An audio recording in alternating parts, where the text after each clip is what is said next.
All right, what's up, everybody? Welcome to another episode of the Weekenders. We are going to get you ready for the sixth, if I can say that number correctly, the sixth biggest games in football of the weekend, college, both college and the pros.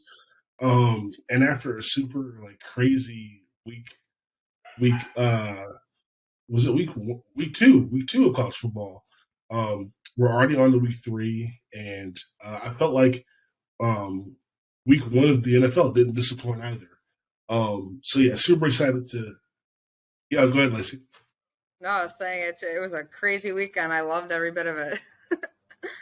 Yeah, no, like the table was set with Alabama, Texas, and then on from there was just like amazing craziness.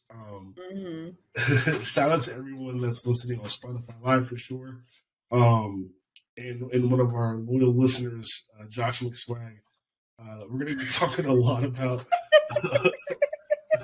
I'm sorry, Josh. I had to do it to you, man. I knew it. I called this way back at the preseason what happened to poor A&M, but. And he's a Cowboys fan too. Yeah, so I'm laughing about the Cowboys. Oh my God. What a terrible weekend for A&M and Cowboys fans. But anyway, we'll get into it. Let's start with the college side. 10 minutes on the clock. The first game we're going to talk about is number one Georgia at South Carolina. This game is not necessarily like one that anybody expects to be close, especially if you watched South Carolina, particularly last week, the way they performed against Arkansas. Georgia's been really, really dominant in their two games. But, this is another one where I feel like, the line is big. It's Bulldogs minus 24. But this could be one of those SEC games that surprises us all and ends up being close, even with how great Georgia has looked. Like, the SEC is unpredictable, as we all know. So, this involves former Oklahoma quarterback Spencer Rattler. Bobby, I'll toss it to you first. Does Spencer Rattler and South Carolina have the ability to make this game competitive? Oh man, I don't know. That Arkansas game was not encouraging if you believed in Spencer Rattler bouncing back. There are a lot of issues there. I felt like Arkansas just completely overwhelmed them. But, hey, maybe home cooking helps them out a little bit. Being back, at Williams-Brice Stadium could help. But, look, this Georgia team, if they look anything like we saw week one against Oregon, it's going to be ugly. We have seen the South Carolina team beat Georgia in recent years. 2019, they beat them on the road at Sanford Stadium. But let's be honest, this Georgia team is just an entirely different animal, since those days even. So I don't know. Rattler, he has shown moments of greatness, but this might actually be the best defense he's gone up against in his entire college football career. So good luck out there. I think it's going to be tough, but we'll see. I don't know. I will say I'm interested to see Georgia in a really pretty raucous road environment. That stadium can get pretty rocking. So, I don't know. I think it'll be interesting on both sides to see, see if South Carolina isn't as bad as we saw last week, or is Georgia really as good as we saw in week one?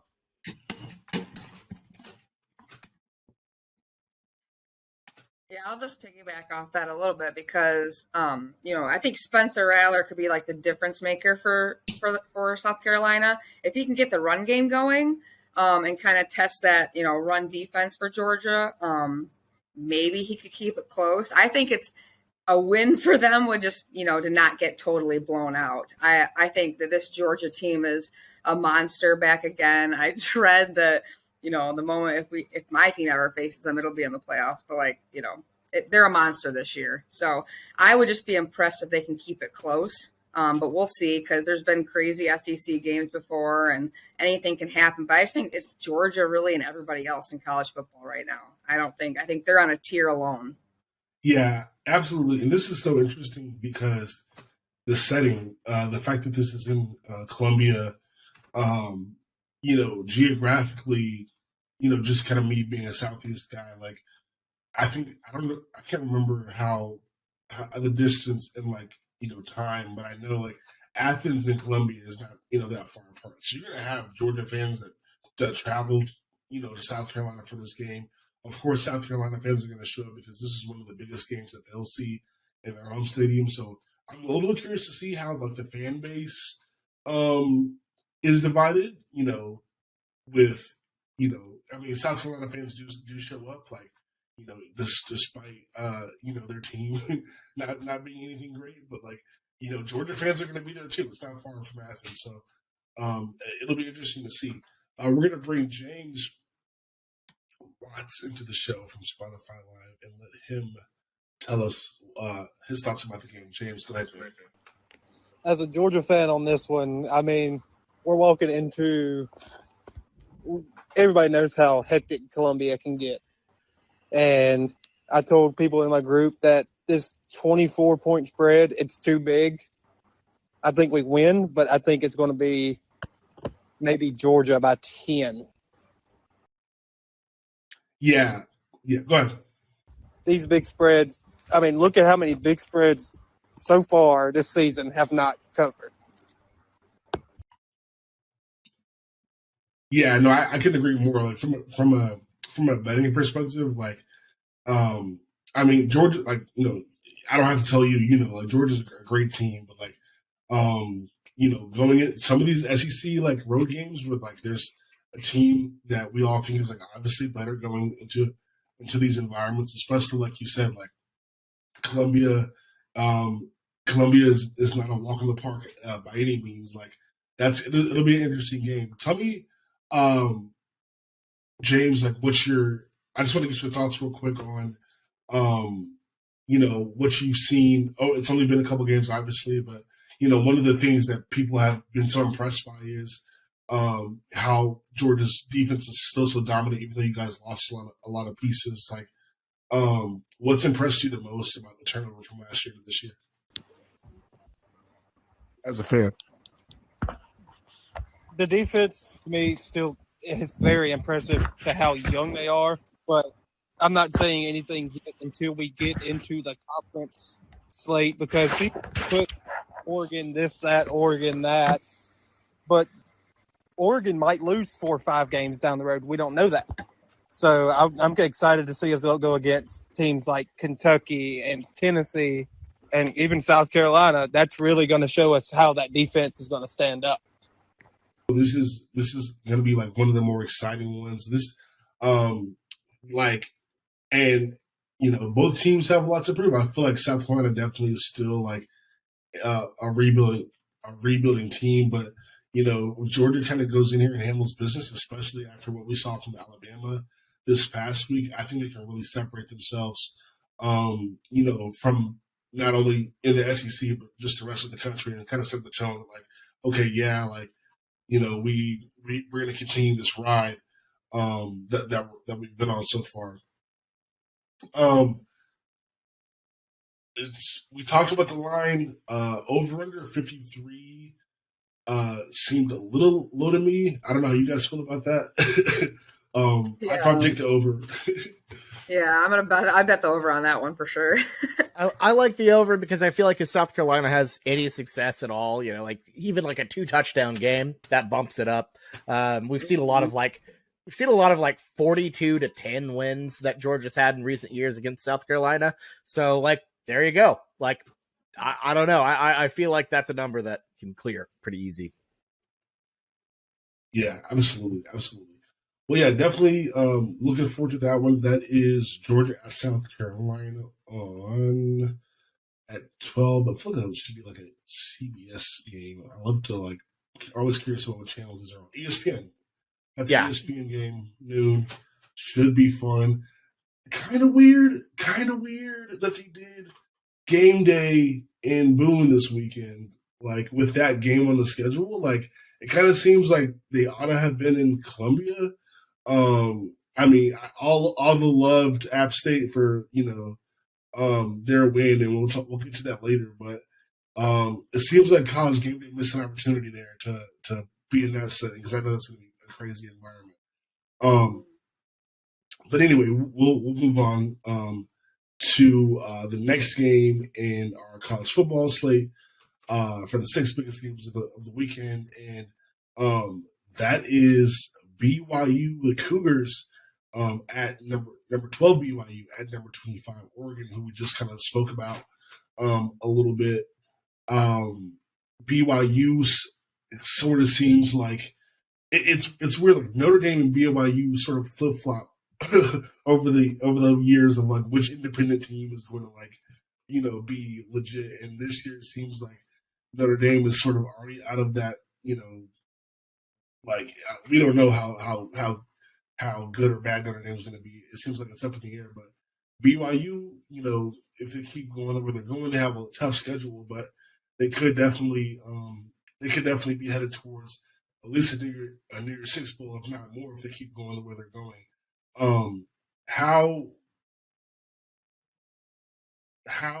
legitimate Lexi, do you think the chances are to be a New Year's Six bowl team at least? Yeah, I mean, I can see it happening. I think their defense is great. I think that can be something that can get them through this season and allow them to compete for a New York Six bowl spot. But it's still so early, and that's like one of those teams that's always kind of been, like on the wire. So it's not really something I could say like with confidence that they could get that. Yeah, I'll say this. They have more than enough of an impressive schedule. At Oregon, obviously big, the Baylor game last weekend. But looking ahead, you have that game against Notre Dame in Las Vegas, followed by Arkansas. They have to go play Boise State on the blue turf. That's a good old classic Mountain West matchup. And then they wrap up at Stanford, who, my opinion, hot dog water, not a good team by any means. But still, that is a team that will look good on that resume. So I think BYU, if they take care of business and beat some of these teams, I think we could see them making a run for that. I will say, I think you have to look out for a potential App State. So like BYU would probably, lose one game, and it's probably a toss up if the Mountaineers keep it close. But I don't know. That schedule to me is just really dang good. Yeah. If they can win those games, that should definitely give them a position to have that, but we'll see. Yeah, because they're definitely with them being independent, you're always competing against, conference champions who, normally get these spots. And again, we're not talking about like them being a college football playoff team, even though that's not out of the realm of possibility. That's definitely like a possibility, but we're just talking about them being, a New Year's Six bowl team, which, for independent like BYU, and after the year they had last year, sort of a down year after you lost Zach Wilson, like that's, a pretty good bounce back. And so, we'll see. They definitely have some interesting games, like Bobby said, like he pointed out. We'll see how they end up. Being 12 right now is a pretty good spot to sort of springboard the rest of your year if you want to continue to build off that. Maybe you have a nice little college football playoff resume, but it'll be interesting to see. On the on the Oregon side, I'm sorry, y'all. You're good. On the Oregon side, what do the Ducks need to fix this season to get back to being one of the top teams in the Pac-12? Because obviously, the week one they get stomped by Georgia. They're 1-1 though, so in the Pac-12, all is not lost because Utah's already lost a game. USC is definitely not expected to be undefeated. So Oregon can still contend for the Pac-12 title, but what do they need to do? Or what do they need to fix now to get back to being in that conversation? Either one. Yeah, okay, no, no. So it helps Pac-12 wise that their big embarrassing loss was against Georgia. That obviously doesn't count towards a Pac-12 standing, so that's very helpful for them. But it's going to be a little bit tougher. They're not playing, they're not competing against a bunch of the other Pac-12 North teams anymore to get in, because as we've noted before, it's the two best teams by record. So you could have USC and Utah get in. So they need to step things up, and they need to step them up quick. Their schedule is a little bit light after this. The only currently ranked team left on their schedule is Utah, and they get them at home. The rest of the way, looks pretty easy sailing. We're going to need to see a lot more offense like we did last week against Eastern Washington, where they just routed them 70-14. Then again, it's Eastern Washington. So more consistency out of Bo Nix, more,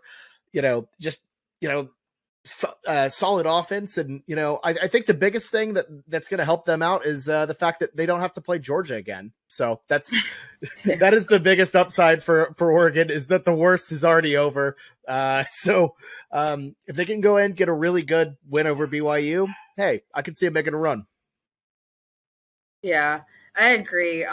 We just seen it both extremes from them, getting blown out and then blowing somebody out. So what is really the identity of this team yet? We're just not really sure. Once they start getting into, playing some more of these teams, I think it'll be more evident, but it's really just being consistent at QB.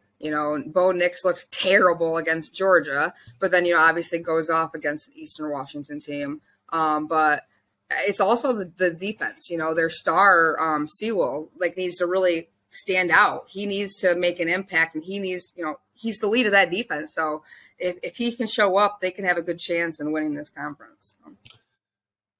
Oregon is favored by 3.5.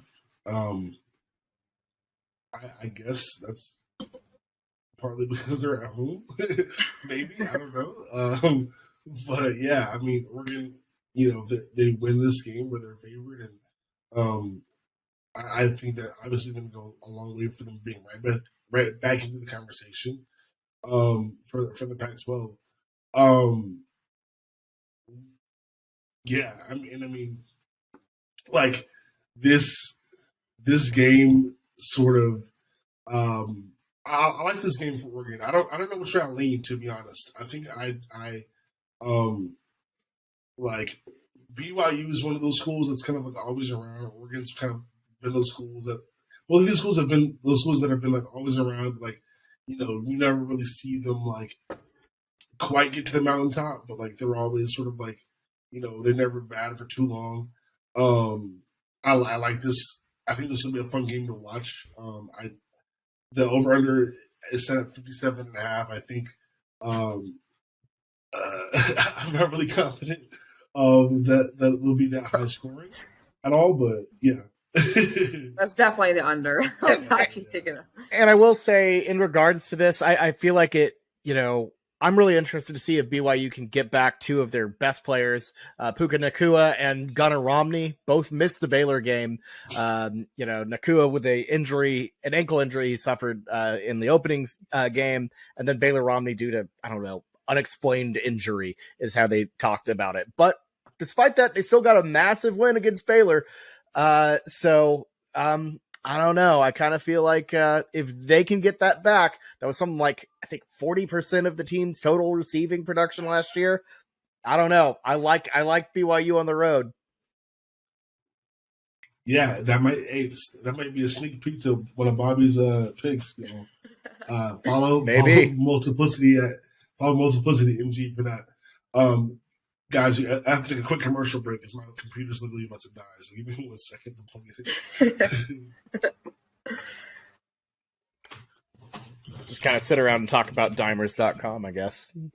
All right. Oh, goodness. Oh, man. How's everyone doing in there? I haven't seen chat in a while. Yeah. Amateur hour over here. Hey, it's funny. I know. I'm excited. There's a lot of good games this weekend, though. Good slate of some college football. Yeah, and I will say the slate doesn't even we haven't even talked about Auburn and Penn State, who are that's the 2:30 kick. That should be a good one. I don't know. That's going to be interesting, especially Auburn having that revenge on Penn State. Yeah, it is hard to win on the plains. I tell you, that's what it's a different level down there. Yeah, I'm Sorry, sure. my producer did not plug in my computer, so I'm joking. I literally like set my charger like out on my chair. I didn't like bring it in. We've all been there before. Yeah. Yep. All right. All right. Let's get to the next game.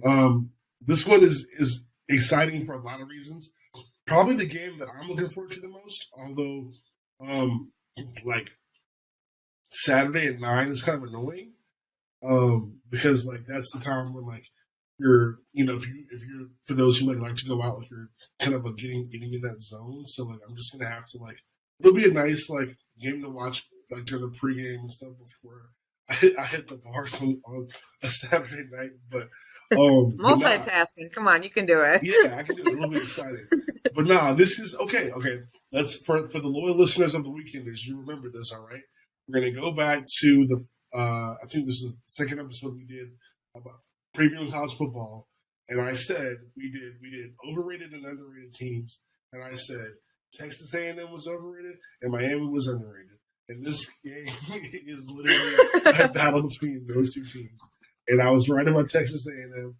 We'll see about Miami. They still haven't really played anyone yet until now, but I'm really excited about this game, y'all. I mean, I was just kind of reading an article. This is like ESPN put out a really long article, by the way, about Tyler Van Dyke, which I read about half of it, but really interesting what Miami's doing. And then Texas A&M coming off a brutal loss to Appalachian State. But one of the things we talked about with Texas A&M was the quarterback situation, and then kind of waiting a very long time to get that figured out. And we now know Haynes King was the choice. And now that doesn't. I'll say this: people were surprised that Jimbo Fisher decided to stick with him after last week's performance. I mean, getting outplayed by App State's good, but getting outplayed like that at home, not a great look. So I'll ask this first. With a loss like that, that's jarring. From the perspective of the coach, like, do you agree with Jimbo Fisher deciding to stick with his QB Haynes King going into this game, which feels like a must-win already, and it's only week 3? Yeah, I mean, it's nice that another team in college football has a quarterback controversy, if you know what I'm saying. So, I think that this is a must-win for A&M. It was an embarrassing loss to App State. Can say that I've been there, done that. Not very fun, but this is must-win for A&M more so than I think it is for Miami. I think this could be a great chance to get a good win on the road and get them higher in these rankings, but A&M's got a lot, and the fact that he's sticking with them, it's like, okay, if you're going to be confident, Jimbo, then you better know what you're doing, because it's going to get heated real quick after if you lose at home to Miami. So it's going to be very interesting to see what happens. Yeah, I'm not buying that Haynes King is fully the issue here. That A&M offense across the board was atrocious. God help us all if we see A&M ever play I don't know, Iowa later down the line. If that's a bowl game, just fire it into the sun. Safety. No. That is a game where they need to bring back restrictions. Nobody's allowed to enter for public safety, not due to any illness or anything, but just because nobody needs to see that. The time of possession was absurd. 18, they got outgained of the time of possession, 41 minutes to 18 minutes against Appalachian State. What are we doing here, folks? King obviously doesn't look great, but overall, just offensively, scheme-wise, it is just so bad down there in College Station. So I don't know if moving away from King is the answer or not. I would actually love to. I'm sure if he's talking in the comments, but I'd love to see what Josh has to think about that. Well, we got Josh. He's trying to flash. Yeah, Josh. So yeah, explain. Okay, so is it King or what's going on here? I just, any other dirt you guys want to shovel on me? Go ahead.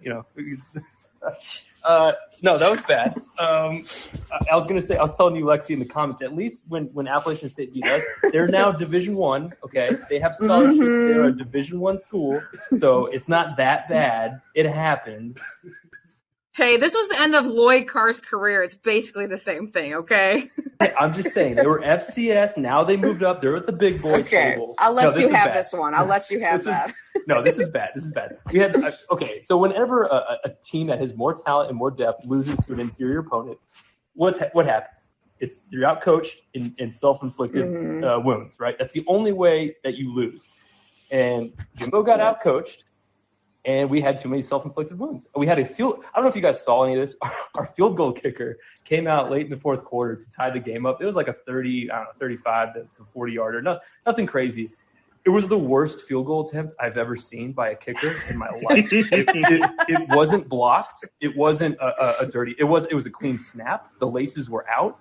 If you guys want to go and look and see the worst field goal attempt you've ever seen, just Google that field goal. It didn't make it 20 yards. And it wasn't touched. How many times did you watch that, Josh? I only needed to see it once. I don't need to watch that again. I watched the replay a few times. I'm like, oh, did they block that? Nope. Yeah. Wow. So that was the tie of the game. As soon as he misses that, obviously, I think there was like a minute and a half left. So that game was over when that didn't go in. But here's spin zone. Here I'm putting on my Bill O'Reilly hat. In the best way, not the worst way. Spin zone. I was like, thanks for what? clarifying.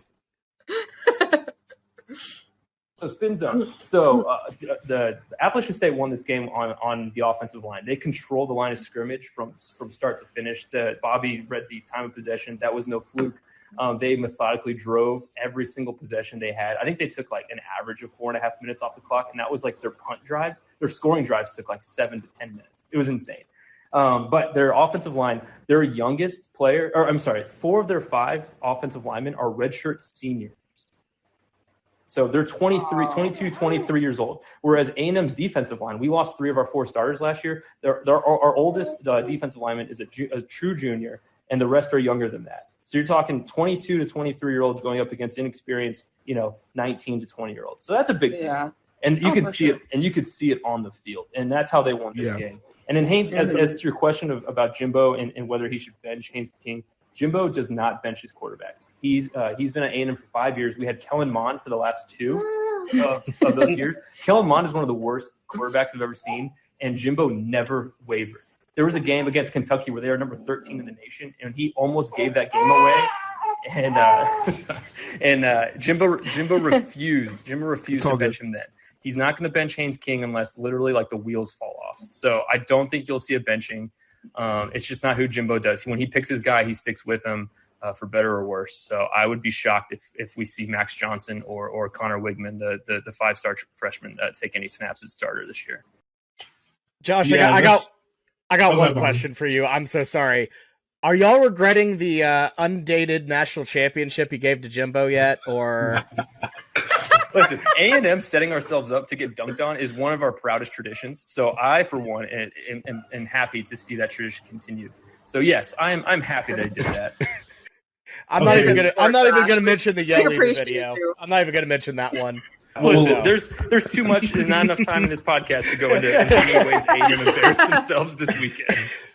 Well, Josh, I'll leave you with one more thing. I hate to do this, but because we talk so much trash about Texas, and and I understand, but I was watching, I think it was Joel Klatt, like a little bit of his. I was listening to a little bit of his podcast, and he's basically saying that like Texas A&M and Texas are sort of like Spider-Man memes of each other. It's like it's kind of frustrating because they're both sort of programs that have the capability to be great programs, but you guys are so focused on the end result instead of the process, and it's like, oh yeah, Texas, like we're back, and Texas A&M is like, we're going to be this like, great SEC team. And it's like, it hasn't worked out yet other than, a couple of seasons. Like that's kind of, it's kind of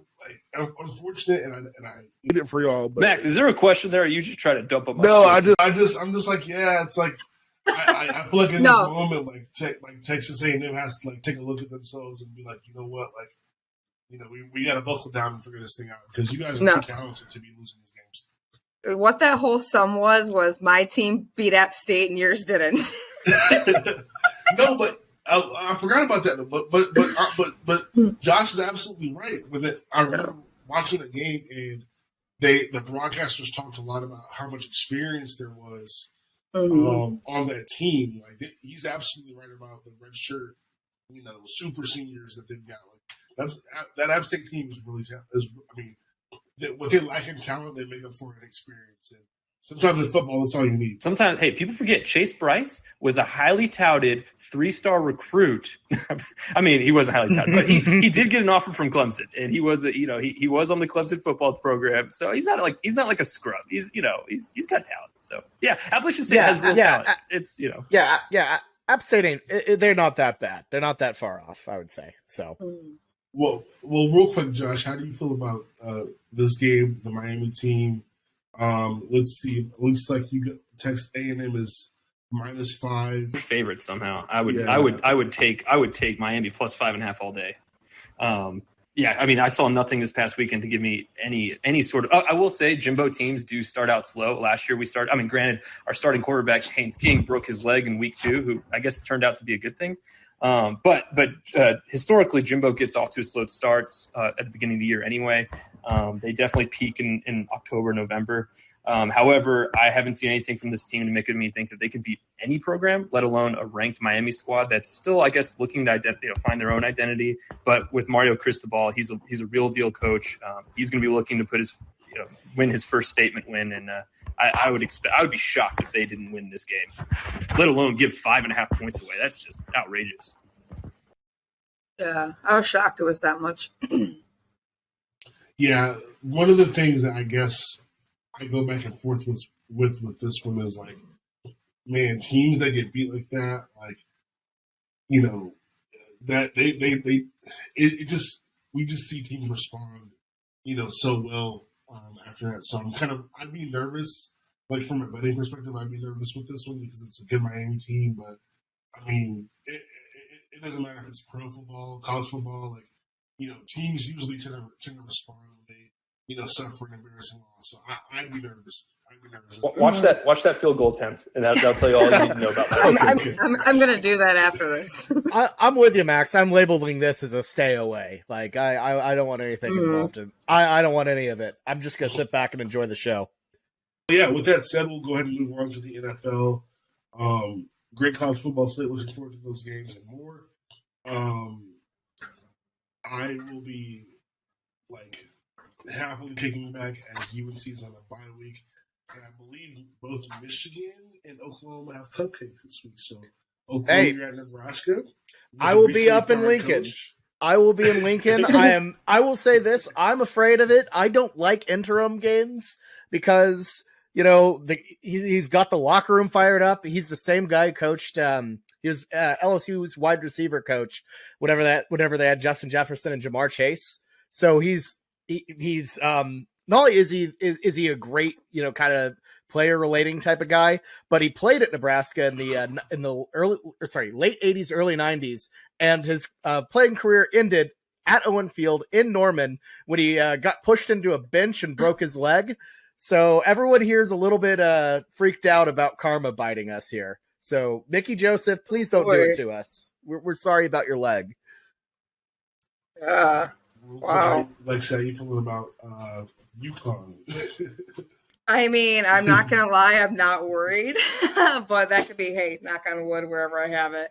I think that Maryland's going to be our first true test. So I'm not worried about this weekend. Just too much high going on. JJ's just playing incredible against these lower teams. So it just, you know, could be famous last words, but we're going to go on 3-0. There you go. All right, cool. Let's go to the NFL. Chargers, Chiefs tomorrow or Thursday. I will say Thursday at night on Amazon Prime Video. From what I can gather, that game will not be streamed anywhere else but Amazon Prime Video. So good luck if you don't have it. It's always the best picture on Amazon Prime, though. It looks like Yeah. almost fake. It looks so good. Yeah. I love it. Yeah. I wish they do more on Amazon Prime. Yeah. Chargers Chiefs. Should be an interesting game. Both teams were dominant in their games last week. We saw the Chargers, the full glory of their roster, against the Raiders. And then the Chiefs obviously gave the Cardinals, they tore the Cardinals apart. My question is which quarterback between Justin Herbert and Patrick Mahomes will have the best game.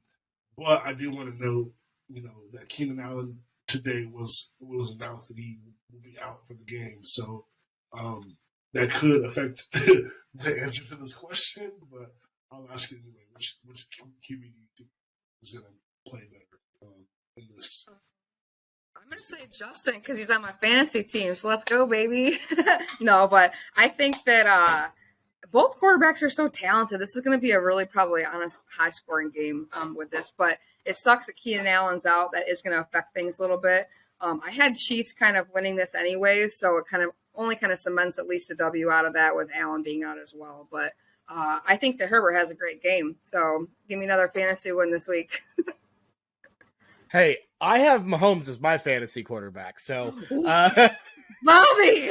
not only that, but Kansas City at Arrowhead, I feel like that environment's always really, really nice, especially under the lights. So, I'm going to Mahomes. I don't know. I really like what I saw week 1 in Arizona. I think he keeps it up going. I think this is going to be a very fun game, very high paced, very high scoring.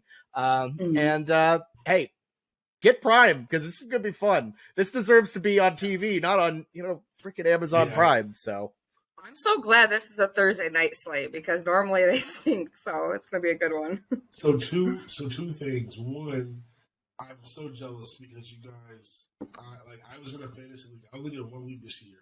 I can't keep up with 8 leagues. I only did 1.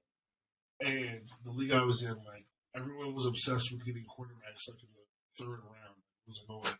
So I got stuck with Trevor Lawrence, which is great. Trevor Lawrence is I think will be nice, but it's compared to who I could have had, it's tough. So anyway, how many people were in your damn league? Good Lord. 12-person league. Okay. I got a lot in my league. I got Herbert and Jefferson, so I had a great first week. Yeah, I mean, wow.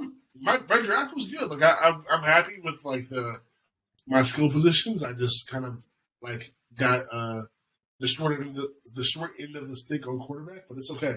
But I think Trevor's going to be fine. But no. Anyway, I'm jealous of you guys, and then I'll say this: Patrick Mahomes. Everyone was kind of skeptical going into this year because of the loss of Tyreek Hill, and he sort of made the comment. Speaking of fantasy, he was like, "This is going to be an offense where we pass the ball to different people. We're going to share the ball a lot." So, sorry for all the for the fantasy players. You're never going to know which chief receiver to really pick because we're going to spread the ball around. It seems to have worked so far, but the Cardinals' defense, not great. I think this is going to be a better test against a tougher team with more weapons on the defensive side of the ball to see, all right, what does this offense look like when you don't have a go-to playmaker like Tyreek Hill? Obviously, they still have Travis Kelce, which is great, but I don't know. This is going to be interesting. I mean, Justin Herbert is going to be short-handed, but we know that they like the Chargers can run the ball as well, and they still have a lot of ways to get the ball down the field. So, I guess I'll take Patrick Mahomes, with a slight edge because they're at home, and we're seeing how that we've seen how that offense can just be still really explosive through 1 week, and Yeah, this is going to be an interesting game for sure. Um, we so this game is not necessarily going to decide the division. We do know that, but people kind of expect these two teams to be competing for the AFC West title, along with maybe the Broncos, who sort of feel like they're out of the conversation, even with that loss to Seattle, but they're really not. It's just really funny. But who do you think wins the AFC West between, I guess the Raiders are still an option, but Chiefs, Chargers, Broncos, Raiders. Who do you guys feel like has the best chance to win this division? You can go first, Bobby. I got a weird feeling about the Chargers this year. Honestly, I really like Herbert. I think they made a lot of really good steps last year.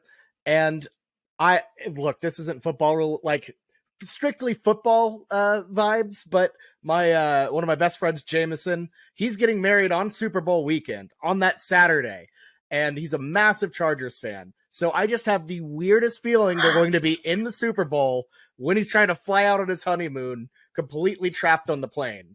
So I don't know. I just have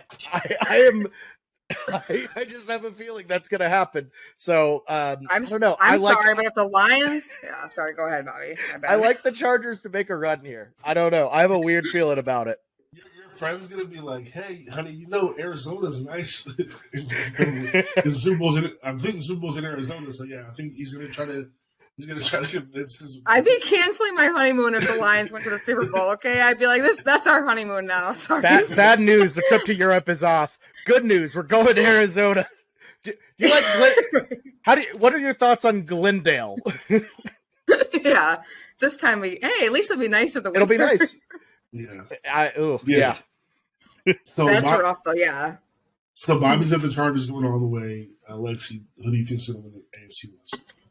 I'm kind of like on that fence too. It's going to be neck and neck, I think, between both of them. Both teams are really good. Both quarterbacks are elite. Going to be very good for years to come in this league. So, I personally want the Chargers, just someone different. Mahomes has been kind of tearing it up. Now it's time for Herbert to step up and do what he wants to do. So I'm excited. I'm pulling for them though. So I'll say that with Bobby that the Chargers are going to come out in the AFC West, but Chiefs will be right behind them. Yeah, my main concern is with the coaching for the Chargers. Like Brandon Staley he had a year like. His first year, to me, I think if you look back at a lot of those games, like the Chargers should have been a playoff team last year. Like they had all the talent, they had all the ability to be a playoff team, but they had inexplicable coaching decisions at the end of games, sort of like we just saw with the Broncos and their coach, their rookie coach, Nathaniel Hackett. I feel like stuff like that happened to the Chargers all the time last year. Bad end of game management. Taking risks that they shouldn't have as a team. Like I feel like that was the Chargers' biggest issue last year. They had like a weird loss to the Texans, like where they got destroyed. It's just like I feel like Brandon Staley to me is gonna have to show that he has learned from last year and he's gonna make better decisions when the game is on the line. If he's improved and he can do that, then I see no reason why the Chargers can't win the AFC West. I think top to bottom, Patrick Mahomes is better than Justin Herbert right now, but I think at every other position, the Chargers probably, have a more well-rounded roster. I think it's just going to come down to if Brandon Staley has learned from last year and those mistakes that he made, trying to be too analytical and too much of a risk taker. Sometimes you have to be balanced. So I think that'll be what it comes down to. I still wouldn't count the Broncos out for what it's worth, but I just think the Chargers and the Chiefs are more talented, like the quarterbacks and them more as well. Chiefs minus 4.5 is the line. Over under 54.5. I'd probably take the over on that for those who gamble, but that is going to be an interesting game. All right, let's move on to Miami at Baltimore. Again. Week 2 in the NFL didn't have a bunch of great games. Dallas Bengals at Dallas would have been interesting. Had Dak not got hurt, but we'll talk about Miami, Baltimore. Lamar Jackson lit up the Jets. The Miami Dolphins lit up the Patriots. So we know who the worst teams in the AFC East will be. But let's talk about Miami, who's looking to be a playoff team this year. Do you guys feel like Miami proved anything with such a big win against the Patriots at home? Yeah, for sure. Well, especially, with Mike McDaniel being a rookie head coach, going in and facing Bill and doing that kind. I mean, Bill's never going to forget that. Okay. So, but Tua is what I think I read that was like third or fourth straight win over Bill as well. So it's just impressive when you can be that way against the Patriots and someone as elite as Belichick. That I think they're going to be really good this year. I think they were a little bit underrated. People were kind of writing them off, but they're going to be very good. And I'm excited to see what Tua is going to do with the rest of the season. Killed it first week, so we'll see. Yeah, no, I'm with you. I thought Tua, and we've seen a lot of reports about Tua really buckling down, really trying to make that leap. And, it showed. It showed week one that, my guy was close to possibly being, one of those out of the league type of guys. But I mean, he stepped up, put up a massive, massive, great performance against the Patriots. And I don't know. I think it's real. I'm buying the Dolphins hype. I think they've sort of turned the corner here. And yeah, no, I'm big on them. So how far they'll go, I'm not sure. I don't think they can compete with the Bills, but I think they'll be good. Yeah, I Miami as a playoff team this year, for the simple fact that I feel like you said, Bobby, don't expect them to compete with the Bills, but I feel like they have more talent in a lot of ways than some of the AFC teams that I feel like will take a step back this year. And for me, like, I'm not necessarily a believer in Tua, but a lot of times when you have an offensive-minded head coach, these guys often are great at sort of covering up the flaws that inherently come with a quarterback that might be more limited. So you saw it, and we'll talk about this more later, but we saw it with Kirk Cousins, and how great that offense looked. Then that they have an offensive head coach. I think Mike McDaniel's going to do that for the Dolphins, and for Tua, he's going to come in and open things up and make it easier for him. And so I think when you have a talented quarterback, or a guy that's like a Patrick Mahomes, Justin Herbert, like those type level quarterbacks, like they can work with anybody. But I think for the quarterbacks that are a little bit less talented, having an offensive head coach, goes a long way for them. So I know the Ravens suffered some injuries as well. They get Dobbins back though, don't they? Yeah, he's supposed to come back. I know they lost a cornerback. I feel like Kyle. Man, I'm so mad I'm forgetting the name. Kyle Fuller. Kyle Fuller towards ACL. So yeah, it kind of sucks. The Ravens have had some weird injury issues over the last couple of years, but I like Baltimore in this game, especially if Dobbins is back. I think it's going to give them more weapons. I love Harbaugh. Lamar Jackson's obviously great. I think after watching that Steelers-Bengals game, maybe the Ravens feel like they can definitely compete for the AFC North title. So this is going to be a really good game, but I think the Ravens are favored 3.5. I like that number a lot. So I think I'm going to go with the Ravens. What about you guys? In terms of the line, I don't know. That half point is weirding me out. I feel like it's going to be kind of close. So I'm going to take the Dolphins on the road here. I think it's going to be a good game, though. I just feel like, I don't know. I'm getting weird vibes from the Ravens and, I don't know, getting getting a weird vibe about that last like half point. I don't know. It feels like a field goal type of game to me. Very evenly matched. Yeah. Yeah, it's going to be a close game. I think Baltimore eventually pulls it out in the end, though, just because it's at home, maybe getting Dobbins back if he's ready to kind of tear things up a little bit. Lamar Jackson, maybe someday my future Lions quarterback, who knows if I'm lucky. But, yeah, I see Baltimore winning this, but it's going to be a close one. I wouldn't even touch the spread. Absolutely. Yeah, this is going to be a really good game. It's 1 o'clock slot, which should be interesting for sure. Let's move on to our last game of the weekend that we're going to talk about, and that is Vikings at Eagles.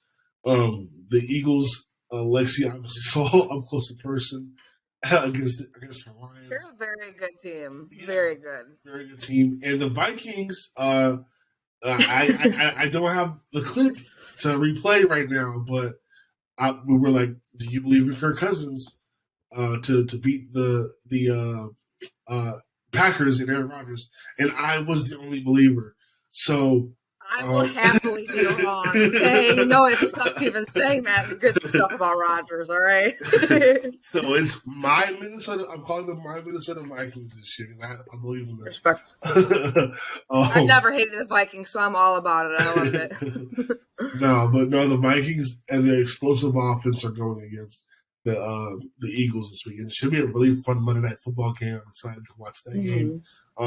Two really good offenses, and I mean, based on what we saw last week, 15.5 looks kind of wild as an over/under. I feel like it's going to be an over for sure. But what was more impressive, or what's more impressive to you guys?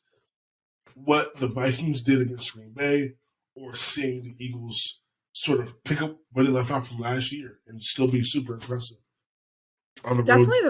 Definitely the Vikings. Especially against Green Bay. It's never an easy playing, interconference like that as it is. And then with Rodgers, you just never know. But Green Bay started off slow last year, so we'll see what's to come with that. But the Vikings, Jefferson, I'll say Kirk even did it. I'm impressed. So that was definitely the above and beyond for me. Yeah, with all due respect to Lexi and her Lions, no, it's easy what the Vikings did. Going in, beating an established Packers team, even though they don't really have that whole wide receiver or just overall offense situation figured out. The way they did it, just incredibly impressive. And, good on the Eagles. That was a tough win, but it's apples and oranges, if you ask me. I can't take any scenario where win over the Lions is more impressive than really just about anything. So a win over Green Bay, at least. Yeah, exactly.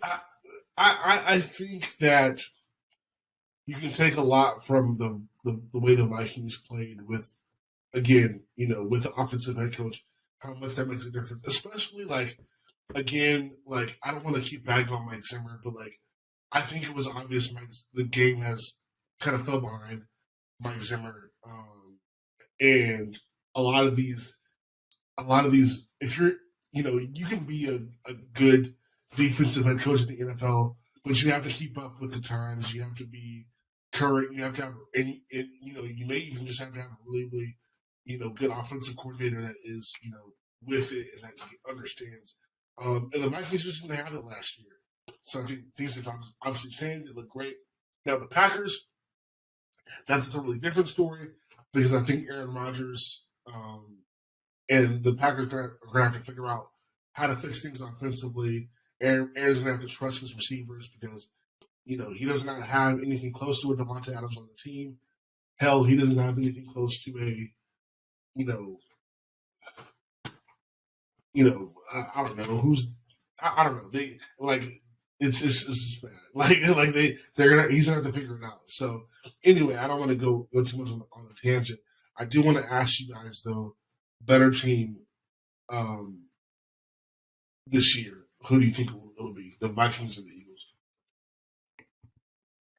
Yeah, it kind of sucks saying that. I think the Vikings are going to be great, but the Eagles are just they're very, very good. And you know, if Jefferson and Kirk can keep this up and stuff, you know, they can definitely make a name for it. But I see a deep run for the Eagles. I see that they're going to be the better, stronger team. But I'm excited for them to kind of match up against this Vikings defense, and we'll see if, you know, Hurts can be stopped with that, you know, his mobility and whatnot. But it's going to be the Eagles, I think, this year.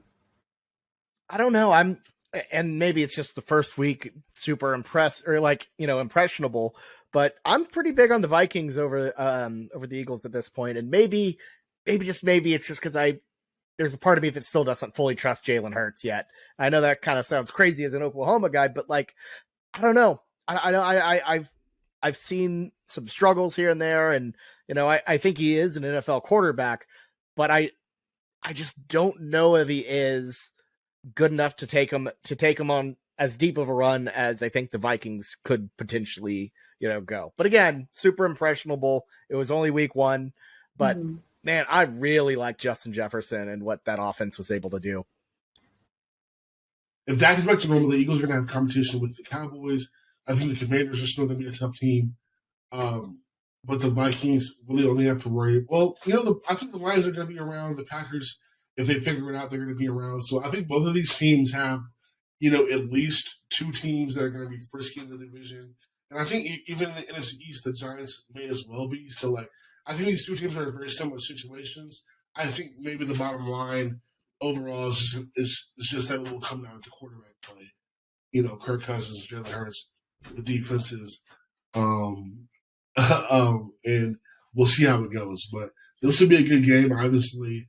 You know, who will be better kind of starts here, right? Between these 2 teams. But listen, we have a new feature I wanted to add to the show that I forgot to tell you guys about. So, oh no! Surprise! Something we're going to add to the show to make it a little bit fun, and I want to keep track of these as we go into the season, because when we did our show last year, Lexi, we kept track of our picks. I don't want to do picks this year. Like it's just a lot to keep track of. So I figured that what we can do this year, starting with this episode, is we give our locks of the week. So you just pick one game. It can be from our 6-game slot, or it can be from any game, college or pro. Okay, so just guaranteeing the victory, not like. Yeah. Okay, I was like looking up draft. Yeah. I saw Bobby's notes and our stuff. I'm like, oh boy, I'm gonna get on DraftKings real quick and see what the line. Yeah, no, it doesn't have to be lines. It's whatever. Just okay. Like, what is your? I mean, if you want to spice it up and add a line, sure. But yeah, just what is your lock of this week? And we prefer it to be one of the 6 games, but it doesn't have to be. But Bobby, go with yours first because you have one.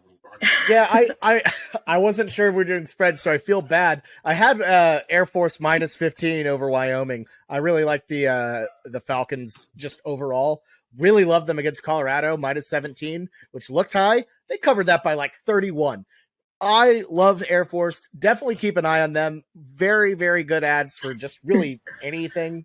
Any teaser, it's perfect. It's like you know, like garlic salt, garlic pepper, or powder. Just throw it in there. It makes everything better. I will say, if we're talking about the 6 games though, if I had to go with a lock, which is tricky because I think all of these games are pretty tight. I really like Georgia -24. I know our guy earlier in the show was kind of out on that line being too big, but I really need to see a lot from Spencer Rattler in order to really think that they, South Carolina, are anywhere close to hanging with a team like Georgia. I don't think they're there yet. So give me the Bulldogs just straight up if we want to do a lock. But again, that feels bad. So I'm going to go with the Chiefs as well if we're talking about straight up win. So I think Kansas City gets it done at Arrowhead. That's a lot to say. So we're just going to go ahead and fully lock on Kansas City -4.5. Okay, so your lock of the week is going to be Kansas City. Just Kansas City winning, beating the Chargers. Yeah, after that, all massive spiel. Yeah.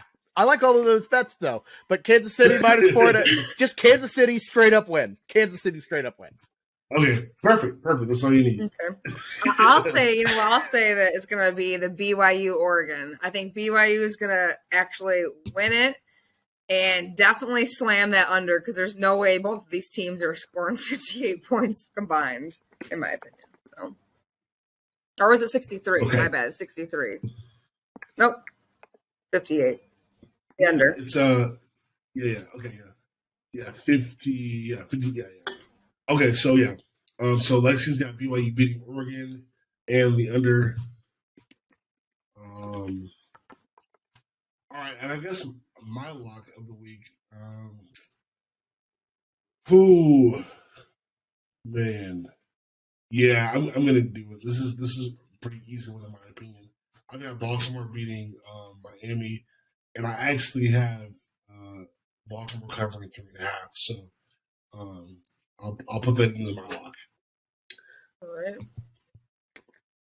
Cool. All right, cool. Well, yeah, that's my lock of the week. Baltimore over Miami by 3.5. Bobby's got Kansas City beating the Chargers, and Lexi's got BYU beating Oregon and taking the under. We'll see how these locks do throughout the season. I think this will just be a fun little twist to our show. But anyway, that's it. I appreciate everyone for listening on Spotify Live and for tuning in. However you may be listening, we appreciate it.